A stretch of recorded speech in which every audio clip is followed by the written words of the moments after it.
Hello everyone. तो जैसा कि आप सभी लोगों का आज है यहाँ पर 23 फरवरी और जो है 23 फरवरी का सेकेंड शिफ्ट का आपका एसएससी जीडी का एग्जाम समाप्त हो चुका है। तो देखते हैं कौन कौन से क्वेश्चन पूछे गए थे और सारे जो आपको एक्स्ट्रा फैक्ट बताते हैं उनको भी ऑलमोस्ट यहाँ पर याद रखना है, क्योंकि उनको आपको क्या होता है कि उनसे ही क्वेश्चन लगातार यहाँ पर देखने को मिल जाते हैं। तो चलिए बिना टाइम वेस्ट के हम शुरुआत करेंगे। बस आप अपनी रिस्पॉन्सिबिलिटी पूरी करिए, वीडियो को शेयर करिए, लाइक करिए और चैनल को सब्सक्राइब कर लें। पहला क्वेश्चन है, अल्लाह रखा खां किस वाद्य यंत्र से संबंधित है। पहले भी कई बार आपको इसके बारे में बता चुके हैं। जिस दिन से एनालिसिस करवा रहे हैं कि अल्लाह रखा खां और जो है जाकिर हुसैन, ये दो नाम आपको याद रखने हैं, क्योंकि इनका दोनों का जो संबंध है वो है तबला से। तबला इसका राइट आंसर था, यानी कि अल्लाह रखा खां और जाकिर हुसैन इन दोनों का जो संबंध है तबला से है।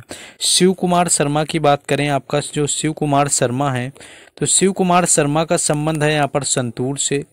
उसके साथ साथ पंडित रविशंकर की बात करें तो पंडित रविशंकर का संबंध है सितार से। और आपका पन्नालाल घोष तो पूछा जा चुका है, यानी कि जो पन्नालाल घोष हैं उनके बारे में पूछा जा चुका है, लेकिन इसके साथ साथ आपको याद रखना है हरि प्रसाद चौरसिया, क्योंकि हरि प्रसाद चौरसिया नहीं पूछा गया है। और इन दोनों का ही जो संबंध है वो है बांसुरी से। तो आपको दोनों नाम याद रखने हैं। हरि प्रसाद चौरसिया आपको आगे देखने को जरूर मिल जाएगा। नेक्स्ट क्वेश्चन में आते हैं। नेक्स्ट है आपका 2010 में राष्ट्रमंडल खेल कहाँ पर हुए थे। देखिए 2010 के आपसे पूछे गए। 2010 के जो राष्ट्रमंडल खेल थे इनका आयोजन दिल्ली में किया गया। हो सकता है कि आपको ऑप्शन में यहाँ पर भारत दिया हो तो आपको भारत में टिक करना था, क्योंकि देखिए क्या होता है कि आपसे एक और तरीके से क्वेश्चन पूछा जाता है कि भारत में कितनी बार राष्ट्रमंडल खेल हुए हैं, यानी कि भारत ने कितनी बार राष्ट्रमंडल खेलों की मेजबानी करी है।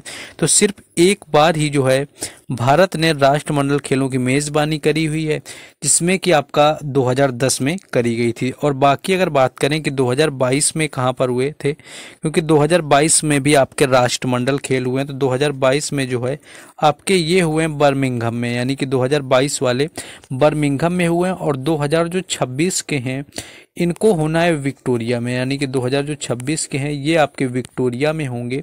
और विक्टोरिया यानी कि ऑस्ट्रेलिया। और सबसे अधिक बार जो मेज़बानी करने वाला देश है वो है आपका ऑस्ट्रेलिया, जिसने कि अब तक 5 बार मेज़बानी करी हुई है और इस बार छठी बार 2026 में राष्ट्रमंडल खेलों की मेज़बानी करेगा। नेक्स्ट क्वेश्चन है, सैफाली वर्मा किस खेल से संबंधित है। देखिए पहले भी आपको क्वेश्चन बता चुके हैं इससे रिलेटेड। एक दिन आपका पूछा गया था अंजुम चोपड़ा। अंजुम चोपड़ा की बात करें या सैफाली यहाँ पर वर्मा की बात करें, दोनों का ही जो संबंध है वो है क्रिकेट से, यानी दोनों ही क्रिकेट से संबंधित है। इन दोनों का जो संबंध है वो क्रिकेट से है। अंजुम चोपड़ा हो गए या फिर सैफाली वर्मा, दोनों का संबंध जो है वो क्रिकेट से है। आपको झूलन गोस्वामी एक नाम और याद रखना है, क्योंकि आपका पूछा जा सकता है, महिला बॉलर हैं इंडियन टीम की। तो झूलन गोस्वामी के बारे में भी जो है यहाँ पर पूछा जा सकता है। तो झूलन गोस्वामी जो है इनको पूछा जा सकता है। इसके साथ साथ आपको मिताली राज तो याद ही होगा, मिताली राज हो जाएगा आपका। और मिताली राज के साथ साथ एक और नाम आपका आता है स्मृति मंधाना। ये 2 से 3 नाम आपको याद रखने हैं यहाँ पर, स्मृति मंधाना, मिताली राज, झूलन गोस्वामी, अंजुम चोपड़ा और सैफाली वर्मा। इनसे ही क्वेश्चन आपके अगर महिला क्रिकेटर का पूछेंगे तो इनमें से ही जो है आपको यहाँ पर मिल जाएगा। नेक्स्ट क्वेश्चन है आपका कि आज़ादी के समय कितने प्रतिशत जो जनसंख्या थी वो कृषि पर आधारित थी। देखिए हमारा जो देश है वो 1947 में यहाँ पर आज़ाद हुआ था और उस समय पर जो अधिकांश लोग थे वो अधिकांश लोग आपके आश्रित थे कृषि के ऊपर। तो कृषि के ऊपर कितने प्रतिशत लोग आश्रित थे अगर इसकी बात करें तो 75% जो लोग थे, 75% लोग यहाँ पर आश्रित थे कृषि के ऊपर। तो 75 इस क्वेश्चन का बिल्कुल राइट आंसर था। इससे एक और क्वेश्चन बन सकता है कि जब आज़ाद हुआ था देश उस समय देश की साक्षरता दर कितनी थी। साक्षरता दर भी आपसे पूछ सकता है कि कितनी रही हुई थी आपके आज़ादी के समय पर। तो कुल आपकी यानी कि मात्र जिसको बोलते हैं 18% थी। अगर आपसे साक्षरता कभी पूछ ले देश की आज़ादी के समय कितनी थी तो मात्र 18% रही थी, जो कि वर्तमान में अगर पूछा जाए तो 74% होगा। यानी कि वर्तमान में जो है वो 74% जो है यहाँ पर हो गई है आपकी साक्षरता भारत की, जो कि आज़ादी के समय 18% थी। नेक्स्ट क्वेश्चन यहाँ पर आगे है कि 12वीं पंचवर्षीय योजना का वृद्धि का जो लक्ष्य था, वृद्धि दर का, वो कितने प्रतिशत रखा गया था। देखिए 12वीं पंचवर्षीय योजना पूछी गई है, जो कि सबसे अंतिम पंचवर्षीय योजना थी, 2012 से लेकर के 2017 तक चली हुई थी। आपको ये भी याद रखना है, अंतिम पंचवर्षीय योजना 2012 से लेकर के 2017 तक चली।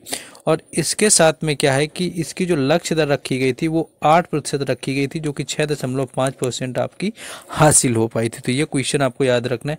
देखिए इन क्वेश्चन की जो आपको PDF हो गई और जो आपको सारी चीज़ें हैं अपडेट वगैरह, वो आपको टेलीग्राम चैनल और व्हाट्सएप ग्रुप दोनों पर मिलते हैं, जिनका जो लिंक है आपको डिस्क्रिप्शन में दिया जा चुका है।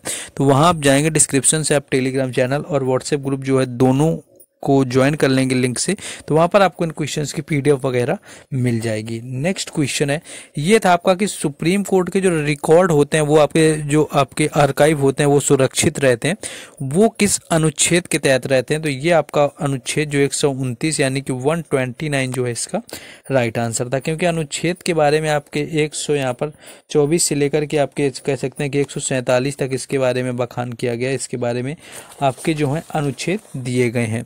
सुप्रीम कोर्ट से ये भी क्वेश्चन पूछते हैं कि सुप्रीम कोर्ट में किस अनुच्छेद के तहत रिट जारी करते हैं।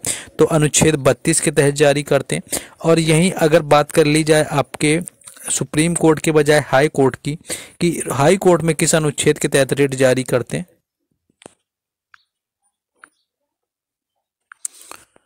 तो आपका जो अनुच्छेद आपका हाई कोर्ट होता है वो अनुच्छेद 226 के तहत रिट जारी करता है। और अनुच्छेद 32 जो होता है ये सुप्रीम कोर्ट में जो है रिट जारी करने का अधिकार देता है। और रिट कितनी प्रकार की जारी होती है, तो ये 5 प्रकार की जो है रिट जारी की जाती है। तो 5 जो है इस क्वेश्चन का बिल्कुल राइट आंसर था। नेक्स्ट क्वेश्चन आपका एक पूछा गया था कि मौर्य साम्राज्य का अंतिम शासक कौन था। देखिए मौर्य साम्राज्य की अगर बात करें तो मौर्य आपका साम्राज्य से पहले कौन सा था, आपका नंद वंश था, आपका नंद वंश था, जिसका अंतिम शासक जो था घनानंद, जिसको चंद्रगुप्त मौर्य ने हराया और 322 ईसा पूर्व में क्या किया कि मौर्य साम्राज्य की नींव डाल दी थी मगध साम्राज्य पर। और इसका जो अंतिम शासक था अगर उसकी बात करें तो उसका नाम था वृहद्रथ, यानी कि वृहद्रथ जो है यहाँ पर राइट आंसर हो जाएगा, जो कि मौर्य वंश का अंतिम शासक रहा हुआ था। तो यहाँ पर मौर्य वंश आपका राइट आंसर था। इसके बाद आपका आता है आपका कर्ण वंश भी हुआ, वासुदेव कर्ण ने उसकी स्थापना करी। तो इसके बाद आपके वंश बढ़ते चले गए, लेकिन इससे जो पहले था नंद वंश था। और मगध पर सबसे पहले जो राज करने वाला राजवंश था वो था हर्यक राजवंश। तो हर्यक राजवंश से भी क्वेश्चन पूछा जाता है। और इस क्वेश्चन का जो राइट आंसर है आपको याद होगा कि वृहद्रथ जो रहा हुआ था वो मौर्य साम्राज्य का अंतिम आपका रूलर रहा हुआ था। नेक्स्ट क्वेश्चन है आपका कि एंग्लो बर्मा द्वितीय युद्ध कब हुआ था, यानी कि आंग्ल बर्मा जिसको बोलते हैं, यानी कि जो आंग्ल बर्मा युद्ध था ये आपका किस वर्ष लड़ा गया। तो आंग्ल बर्मा की बात करें तो जो दूसरा वाला युद्ध था ये आपका हुआ था 1852, यानी कि 1852 इसका राइट आंसर था। यानी 1852 में द्वितीय आंग्ल बांग्ला युद्ध हुआ था, आंग्ल बर्मा युद्ध हुआ था। वहीं अगर आपसे पहला पूछा जाए तो पहला 1824 से लेकर के 1826 तक हुआ था। पहला 1824 से 1826 में होता है। दूसरा जो आंग्ल बांग्ला युद्ध था वो आपका हुआ था जाके 1852 में। तो आपका 1852 जो है इस क्वेश्चन का राइट आंसर था। नेक्स्ट क्वेश्चन आगे एक पूछा गया है यहाँ पर। नेक्स्ट एक जो क्वेश्चन आपका ये था, ये आपका पूछा गया था नृत्य से रिलेटेड क्वेश्चन था। पहले भी कई बार पूछा गया है कि जो आपका डोलू कुनिथा, यानी कि जो डोलू आपका कुनिथा नृत्य है वो किस राज्य का है। डोलू कुनिथा की अगर बात करें तो जो है कर्नाटक इसका राइट आंसर था। आपका ड्रम उत्सव है कर्नाटक का। तो ये आपका पूछा गया था, रिपीटेड क्वेश्चन है, PYQ से ही आया हुआ है। तो आपका डोलू कुनिथा आपका पूछा गया था, तो कर्नाटक इसका राइट आंसर था। और कर्नाटक के साथ में एक और आपको याद रखना है यक्षगान। यक्षगान भी कई बार पूछ लेते हैं किस राज्य का है, मोस्ट पॉपुलर है कर्नाटक का। तो यक्षगान जो है ये भी आपका कर्नाटक से संबंधित हो जाता है। इसके साथ साथ एक आपका डाटा प्राइवेसी से लेकर के क्वेश्चन आया हुआ था। डाटा प्राइवेसी जो बिल है इसके अंतर्गत एक क्वेश्चन आपका पूछा गया था। और इसके साथ साथ एक आपका पूछा गया था 2018 का साहित्य अकादमी जो था आपका, साहित्य जो है जिसको आप बोलते हैं अकादमी, उससे रिलेटेड कोई एक क्वेश्चन पूछा गया था। तो ये कुछ क्वेश्चन थे जो आज आपके यहाँ पर सेकेंड शिफ्ट में मिले थे। हर शिफ्ट का एनालिसिस करवाते हैं, तो थर्ड का भी आपको करवाया जाएगा, फोर्थ का भी मिलेगा। बस आप यहाँ पर सपोर्ट के जो आपके तौर तरीके पर क्या करेंगे कि इसको most of the time share कर देंगे अपने फ्रेंड्स के साथ, साथ में जिनका एग्ज़ाम है या जिनका एग्ज़ाम आगे आने वाला है या आज जिनका एग्ज़ाम रहा हो। बाकी do subscribe the channel for further updates and videos. और जो PDF वगैरह आपको पहले भी बता चुके हैं, सारी की सारी व्हाट्सएप ग्रुप और टेलीग्राम चैनल दोनों पर मिल जाएंगी, जिनके लिंक आपको डिस्क्रिप्शन में दिए गए हैं, तो वहाँ पर जा कर के ज्वाइन हो जाइए।